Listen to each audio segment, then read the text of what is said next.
শরীরের পক্ষে খারাপ মাজা স্প্রাইট খায়া খায়া যদি মন ভরি যায় তাহলে মোর এই রেসিপিটা একদিন বানে খায়া দেখেন, দেখবেন পেটও শান্তি তোমার মনও শান্তি। তো হ্যালো আসসালামু আলাইকুম, মুই মাফিদা চলে আসলাম তোমাগুলোর জন্য নতুন আরও একটা ভিডিও নিয়ে। তো এই ভিডিওত মুই তোমাগুলো জানাই 100 বছরেরও বেশিও হবার পাই, জানো না কত বছর পুরোনো এটা রেসিপি, যেহেতু এই রেসিপিটা মুই মোর শ্বশুর থেকে শেখা।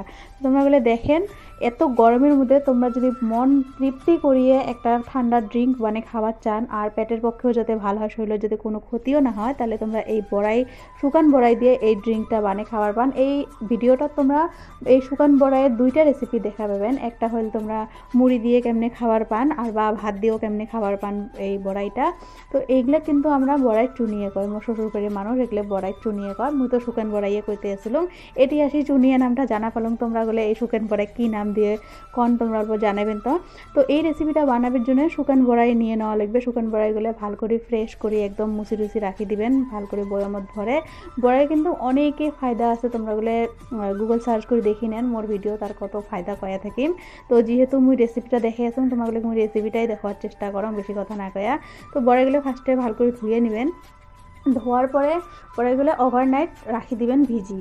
ওভারনাইট রাখলে বড়াইটা একদম তুলতুলে নরম হয়ে যাবে। তো নরম হওয়ার পাছত তোমরা সকালবেলা উঠিয়ে দেখবেন বড়াইটা একদম নরম হয়ে আছে। আর বেশি করে যখন মানে গরম বেশি হয়ে যায়, খুব রোদ দেয়, তখন এই জিনিসটা খাইলে মানে অনেকে বউ মানুষেরও এমন সমস্যা থাকে যে খরান ধরে যায়, পেশাব ভালো করে হবার চায় না। তো এই জিনিসটা খাইলে কিন্তু পেট অনেকেই ঠান্ডা থাকে আর খরান ঠরান না ধরে। তো তোমরা গেলে যদি চান অল্প ট্রাই করে দেখতে পারবেন।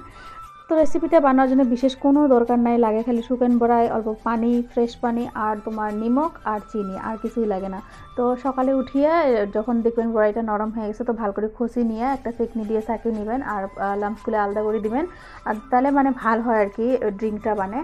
আর তোমরা কিন্তু চাইলে এই কীগুলো চিনি দিয়ে ডাইরেক্ট ভাত দিয়েও খাবার পান, মোর শ্বশুর এমন করে খাইতে আসছিল। ভাত দিয়ে খাইলেও বলে খুব টেস্ট লাগে, মোর কোনোদিন টেস্ট করে দেখাও নাই। তোমরা বলে যদি কায়ও খাইছেন অল্প জানাবেন তো কেমন লাগে।